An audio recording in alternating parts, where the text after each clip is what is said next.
That statement captures a popular idea about confidence, but it mixes truth with exaggeration. Bravery is not really about not giving a damn about what others think. Human beings are social. Awareness of judgment is normal and unavoidable.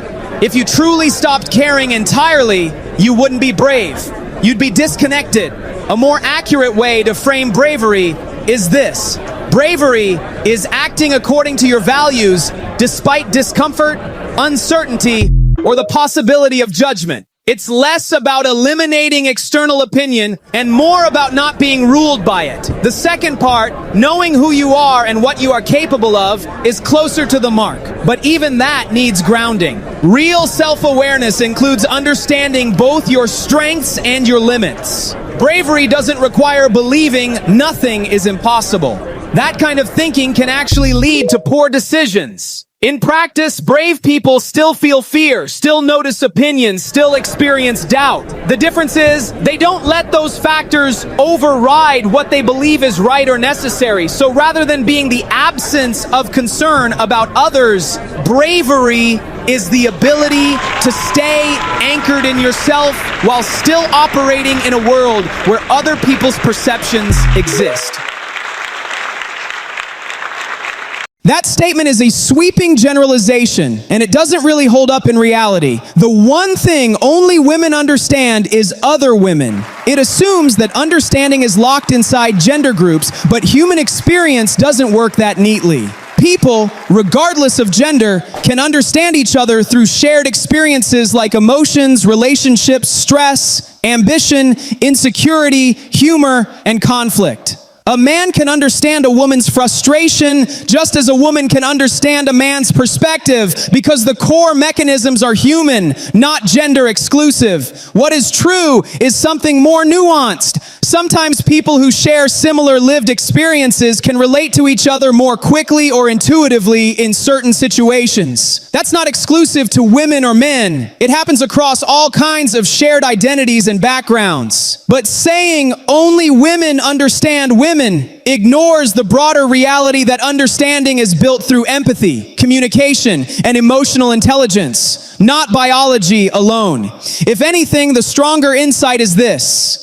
People often feel most understood by those who have experienced something similar, but real understanding is still possible across differences when there is effort to listen and interpret beyond assumptions.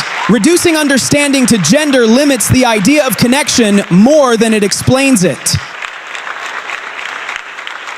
That quote sounds clean and empowering, and in many ways it is, but it's often misunderstood. Be who you are, because those who mind don't matter, and those who matter don't mind. The core idea is about authenticity. Don't reshape your entire identity just to win approval from people who don't have your best interest at heart. That part is solid.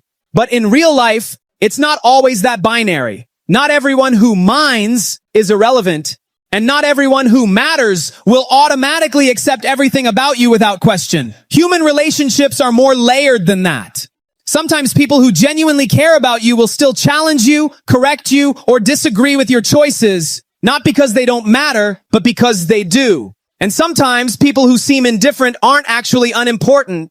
They're just not in a position to validate your identity. So a more grounded interpretation would be yourself, but stay open to feedback from people who genuinely care about your growth, while not letting shallow criticism from irrelevant sources define you. Authenticity isn't about ignoring all external input. It's about filtering it properly, because the goal isn't to live in a way where nobody minds. The goal is to live in a way where the right voices don't get drowned out by the wrong ones. A wife looks at her husband and asks with that classic curiosity only spouses have, "What do you prefer most about me, my spirit or my natural beauty?" Now the husband freezes for half a second, because this is not a question. This is a trap with emotional lighting. He clears his throat and says, "Your sense of humor." And before he can finish, she interrupts instantly, "Your what?" Now at this point, every married man in history has learned one thing. You never finish a sentence inside a setup question, because there is no correct answer. There is only damage control. The husband quickly recalibrates like he's defusing a bomb. "I meant your spirit. Obviously your spirit. I was going to say your spirit and your beauty equally." simultaneously, spiritually. But the moment is already gone because the wife has now entered investigation mode. Spirit and beauty, so you needed time to think about it? And the husband realizes something important. Marriage is not about having the right answer. It's about surviving the question, because some questions aren't meant to be answered. They're meant to be managed. And somewhere in the middle of this conversation, the original point is forgotten entirely. But one thing remains clear. In relationships, timing matters more than truth delivery, because even a correct answer said at the wrong moment becomes evidence. That line is funny because it sounds selfless on the surface, but it quietly assumes everyone else has a duty to revolve around me. We are all here on earth to help others. What on earth the others are here for, I don't know. The deeper issue is the one-sided view of purpose. Yes, helping others is one of the most meaningful parts of human life. Cooperation, support, empathy, service. These are core to how societies function. But it's not a one-way assignment where one group is helpers and everyone else is just waiting to be helped. In reality, people shift roles constantly. The person you help today may be the one who teaches you something tomorrow. The person who supports you emotionally may need your support next week. And sometimes people aren't here to serve you or anyone else at all. They're just trying to live, grow, survive, and figure things out, just like you. So the missing piece in that statement is reciprocity. Human life isn't structured around a single purpose assigned per person. It's a network of overlapping needs and contributions. Giving, receiving, learning, failing, recovering.